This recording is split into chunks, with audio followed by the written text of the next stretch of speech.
Pemerintah Kabupaten Ogan Ilir menggelar upacara peringatan Hari Pahlawan tahun 2022 yang dipusatkan di halaman kantor Camat Indralaya Utara Kamis 10 November 2022. Bupati Ogan Ilir Pancawijaya Akbar bertindak sebagai inspektur upacara.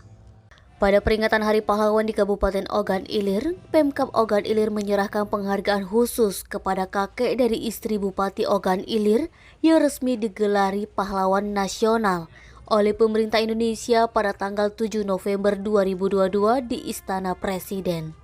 Adapun kakek dari Mikaelia Tika Pancawijaya, Dr. H.R. Soeharto Sastro Suyoso, merupakan dokter pribadi Presiden Soekarno serta pendiri Ikatan Dokter Indonesia tahun 1950. Soeharto Sastro Suyoso juga berjuang bersama Presiden Soekarno dalam perjuangan kemerdekaan Republik Indonesia.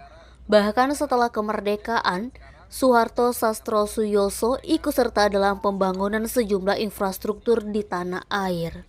Bupati Ogan Ilir Pancawijaya Akbar mengajak kepada seluruh generasi muda di Kabupaten Ogan Ilir untuk mempedomani perjuangan para pahlawan. Panca juga menyebut bahwa ada hal-hal lain yang harus diperjuangkan, seperti isu teknologi untuk menjadikan Indonesia ke level atas di kancah dunia.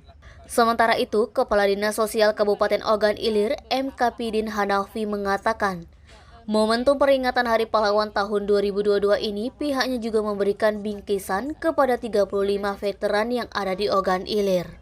Setelah menggelar upacara dan pemberian penghargaan serta bingkisan kepada veteran, digelar pula tabur bunga di Taman Makam Pahlawan Caram Seguguk Indralaya. Eti Sumek.co melaporkan.